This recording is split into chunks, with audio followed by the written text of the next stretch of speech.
Hello everyone, welcome back to Startline Wargaming.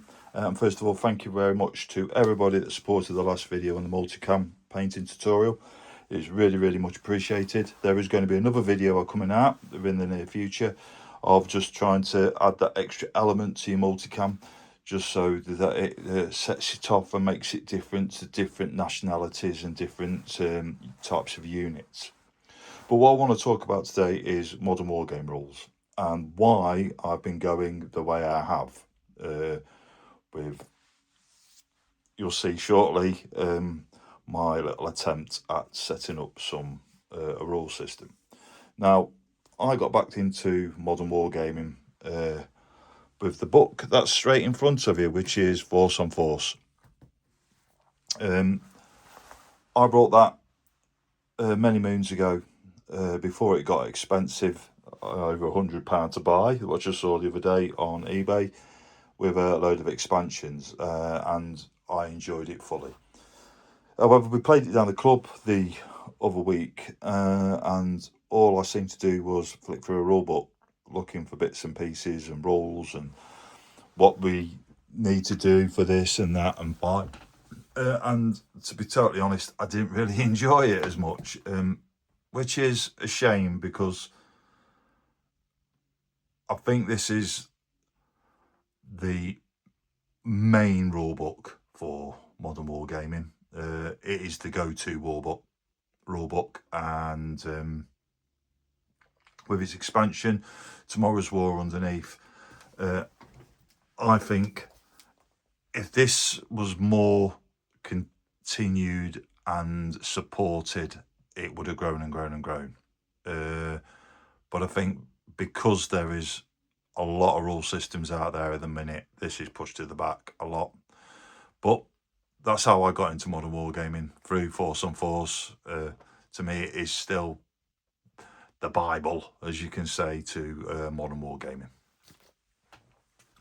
The next one, the next rule system, which I play more than anything, is Spectre. I believe when he updated the rules for the new version, he hit the nail on the head. They became more understandable.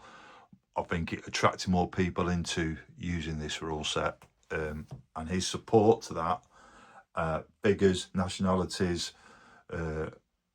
niche figures, I think for me, it is, for anyone getting into modern wargame at the moment, that is the rule set to use. We've had some very good games down the club with this, but however, because we don't play it as often as we should, we forget stuff. But for me, that is, anybody that wants to start getting into wargaming for modern conflicts, this is the way to go. This is where to start.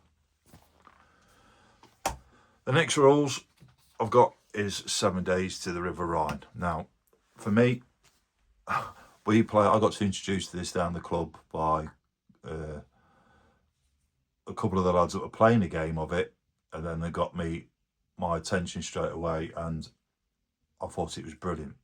The only thing about this rule set for me is the infantry.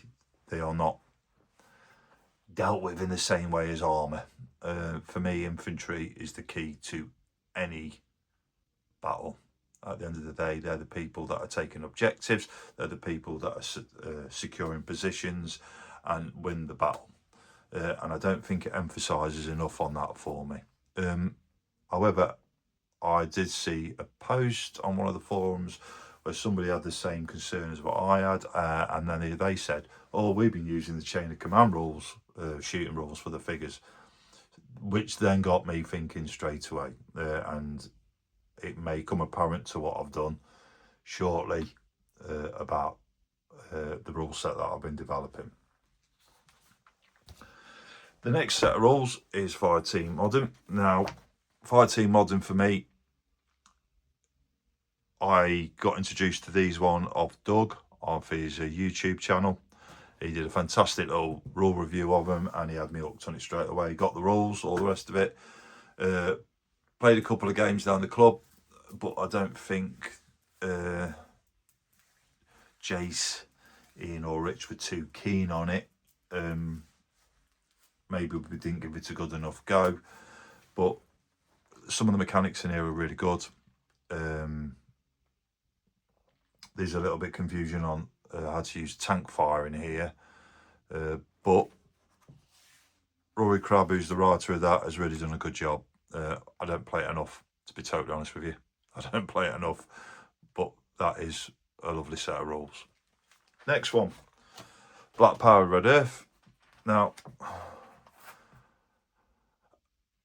I've got to be honest, I've not played it. I saw a load of videos on YouTube. Thought, oh, I wanted them rules. Got the rules, found out that I couldn't get all the tokens and the cards for it and all the rest of it. You have to get them from America. They're all dead to get from America because of the shipping prices and all the rest of it. And it just started putting me off it all.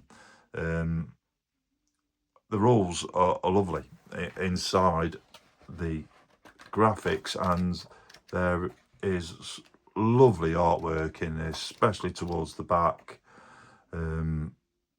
Absolutely fantastic. I believe there's a load of graphic novels based off this as well. I believe you can get the cards and that off their Patreon. I'm not too sure on that, but I wanted all the proper stuff, the proper tokens, all the rest of it, but it was just so expensive to ship to the UK from America for a load of cards that it just put me off. But I should give it a go. There's no harm in me finding some cards online, printing them off for it. But if you know where to get the cards for this game and the tokens, right, online, please leave a comment in the comment box below. I'll see what I can do. Next one, Team Yankee, World War III. I've read the book. I think Chieftain book, which is also part of that series, is a bit more brutal than Team Yankee. I got the book because I got the 15mm figures and the tanks for another project that I was doing. Again, it's more tank orientated and not infantry based, so it kind of puts me off slightly. I want a system that I can use for both, but I really should have a go. But that's Team Yankee. The next one is Asymmetric Warfare. This is the godfather to Spectre, what the first Spectre rules are based on. I'm going to be totally honest with you again. I saw the rules, brought them, downloaded them, got them paid for them to get them printed off, but I just haven't got around to playing them yet. One thing or another, and because of the rule set that I use all the time, I just didn't do it, but I should. The next one is ultra modern skirmish combat rules from Dish Dash Games. This was a Kickstarter. I've got a big box full of figures for this. It is well presented, well done, but there's a lot of cards in here, as you can see from there, and it kind of put me off a little bit. I shouldn't let things like that do that, really, but it did. But I like the system when they were putting it out there, and I know there's a couple of videos on YouTube of this game. Again, it's another game that I really should be doing. It uses a D20 dice as well, which I'm not too keen on. I like D6s and the odd D8, but D20 dice is a bit too much for me. I can't roll very good with a D6, so with a D20 I'll be absolutely terrible. But modern skirmish combat rules from Ultra Combat. I believe there's a World War II version of that as well. And last but not least, we've got Sen Games with the latest release for Modern, which is their Modern Combat. I backed the Kickstarter on this. I got all the stuff. I gave the book a fantastic review on my YouTube channel. It is absolutely stunning. The artwork, the photos, the figures, all the rest of it, it's absolutely lovely. My only problem is I haven't got around to playing it yet because I've been playing another rule set all the time. I'll have to have a word with Jason down the club. We're going to have to get onto this and try it, all right? But lovely book, and it is well supported. I know Sen Games is supporting it. He always does a lot of videos, and I know they're in Spanish, but if you put the subtitles on your YouTube channel, you'll get them in English and understand what they're saying. So all of that is drawn me to one thing, the set of rules that I've been trying to sort out and develop myself. So let's have a look at these now, and we'll see what people think. Right then, okay, so Chain of Command 2. These are my go-to rules. We play them to death down the club, constantly, all the time. Ian down the club is always finding different scenarios to play. Richie's always hammering me at it. Jason always leaves me to the last minute and then beats me into submission. But every time I play these rules, they are absolutely brilliant. They make you think. They make you think ahead and make decisions. Ever since Alex from Storm of Steel announced they were coming this way, I think everybody started getting a little bit excited about it. And what Lordy Rich and Nick have done down using the chain of command points is a bit of a genius. Can I use them? Can I not use them? And because of this, I started looking at this thinking, well, could we do a modern set of rules for this? And I did a bit of searching round, and I found that Frank Mark Miniatures had done a set called Cold War Gone Chain of Command. And you can tell that they have put a lot of work into this. He did say it was only for the version 1, but we have tried it using the version 2 rules, and it worked perfectly. So if you wanted to play a Cold War game, they're the rules to use. I must admit, we had fantastic gameplay in these rules, and I then thought, can we do something a little bit more different to these rules? Can we use a chain of command rules that can do big games and skirmish games at the same time? So I've started to look at how I can do this. So I've set up a set of rules. Now these rules are still in development. They're still in the early stage. We have play tested them down the club. I have play tested them here in my bunker quite a lot, trying to get the balance right on stuff, trying to break them. And we've got another game down the club in a week's time with the updated stuff that I've done to him to see if they do it. And Jason, who will be playing, who will be very honest with me, and he'll tell me, no Phil, this is a load of crap, don't bother, or yeah, it's got potential.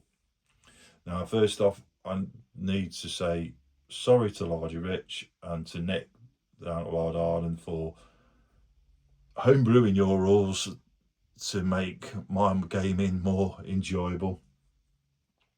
But the reason why I've done this is I play Chain of Command all the time. It comes second nature, the rules all the time, and so I keep saying it's I wanted to develop something that I could play my modern gaming figures, use my modern gaming figures and play games with. So I've developed something called Chain of Command Porpoise. And if you want to know what Porpoise stands for, it's the mnemonic the British Army use when they're preparing for a platoon, company, battalion attack, which is protection, ammunition, weapons, personal camouflage, equipment, radios, specialist equipment and orders. And when you're setting up your platoon for the platoon attack, you're looking at that. Do I need a grenade launcher? Do I need specialised equipment, mine cutters, etc.? Do my radios work?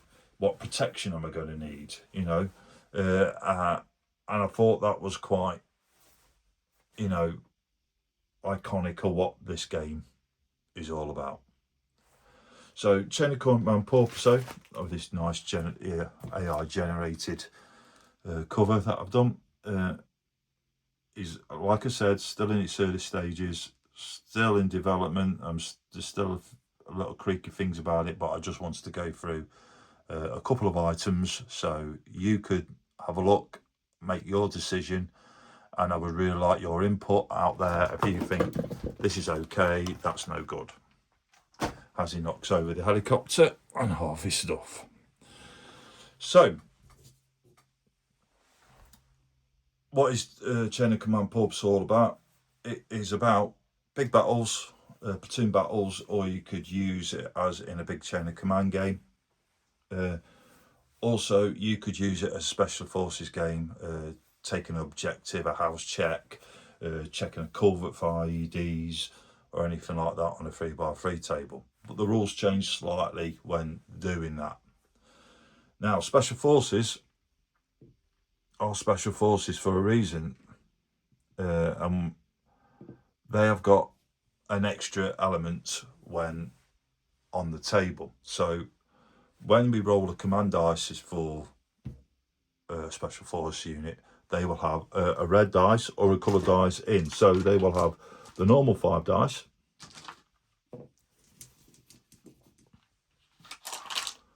however, they'll have a red dice in there. Now that red dice dictates if they are going to be super duper tactical, following all their fieldcraft, or they're going to be like basic soldiers. So as long as that, when you roll your command dice, so you get them in front of you, and we've rolled a double turn, as long as that does not roll a 1 or a 2, they are fully tactical at all times. The only exception from that is if you want to get them to move 3d6, they then break tactical. That squad, that section, that unit will not be tactical. All right. They also work like the paras off the Chain of Command rules. You can activate them on a 4 or a 3. And they also got a special rule, is they can amalgamate their 4 and a 3 together to make more orders. So the section commander will have 2 orders, and the platoon commander will have 3 orders. So you can add them together to make 5 to give that section 5 orders. So for example, they can throw smoke out, move, 5 for 2, and then move again to make it more dynamic around the table. Drone operators. Drones are becoming a big part of modern warfare for observation, hitting targets. So on the support points, you can buy drones, the lowest one being an observation drone, the highest points being a bomb drone. So there'll be like a cluster of drones that can go down that you can use during the game.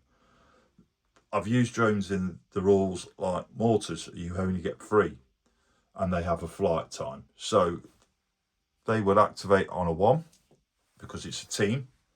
But when he activates, he will roll to see how many moves the drone has got before it comes back. So that's got 5 moves. So as soon as that drone has moved 5 times around the battlefield, it will go straight back, and then he can use another drone while that battery's getting charged up on that one there. You can buy more drones by getting a replen point. So that's how they work. The next one is suppressive fire. So Special Forces do not carry super duper loads of ammunition around with them, unless their platoon sergeant or rear echelon has got ammo there. So they can't be putting suppressing fire down all the time. So only during the game can they do that once. So they can put suppressing fire down once, exactly the same way it's used in the Chain of Command rule set, but can only do it once until there is an end of turn, and then they can do it again. The reason why I've done this is because they're tactical all the time anyway, and they haven't got ammunition to be putting down that. They would have probably 4 or 5 mags on them, and maybe 2 more or 3 more stuck in the day sack at the back. If they've got a gun, that'll be priority because that is the one that is going to be bursting the cover and doing the covering fire. They can do automatic fire, which is controlled. So using 2 orders, they can add an extra dice to each firer. So when they're firing 4, they're then firing 8 dice. And a storm of steel will take effect from it. The next one is body armour. Now, a lot of modern forces use body armour on the battlefield, and it's just that extra little bit of extra protection that the operator or the infantryman's got. So when you're doing your hits on a team or a section, if you get 3 casualties, they can roll the dice again. Now, there is a forfeit to this. So, for example, this fire team here has just got 2 casualties. Because they're special forces, if they get a 5 or a 6, it is hit the body armour. If they get a 1, they get a casualty. So, roll the dice. They've got 1, which is a casualty, and 1 is dead. So 1 will get a casualty marker, 1 will die. Now, because they've got a casualty, it takes a gun out the battle because he is dealing with that casualty. So there is only 1 gun on there. Also, that will give them a point of shock to there as well. Also to that, say for example, they were firing and they did the saving roll for the body armour and they rolled a 6 or a 5 and it saved, that will give them double shock. So you may not get any shock for originally, but I've just been hitting the body armour with a round, it could give them good double shock. All right. There is a way to get around casualties using chain of command points. If you use 4, you can use a reorg, which that section then or fire team can move back 2d6 into the nearest cover. It can then roll to get rid of all its suppression markers completely on there. Also on that the fire team then does not move for the next phase they roll because they're too busy dealing with casualties, dealing with ammunition, getting themselves sorted out and getting themselves back in the fight. That is some of the basics that I've been doing. Now I hope to do a little battle report very shortly on this as well, so you can have a look at it all in play, and I'd really like your feedback on it.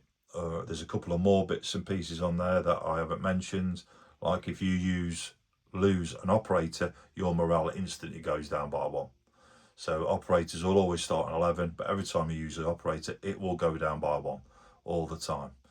Okay, so that gives that enemy an advantage. If it was just a normal rifle section, it would just work just the same as it would on a normal game of chain of command where you'd roll for the commander. All right, so that's it. That's my introduction and why I've been doing what we're doing. Once again, I do apologise to Lardy, Rich and Nick. Please do not send out a firing party to come and get me for destroying your rule set. I didn't mean to do it. It's just me wanting to enjoy my gaming the best way I know, and that's by using your rules.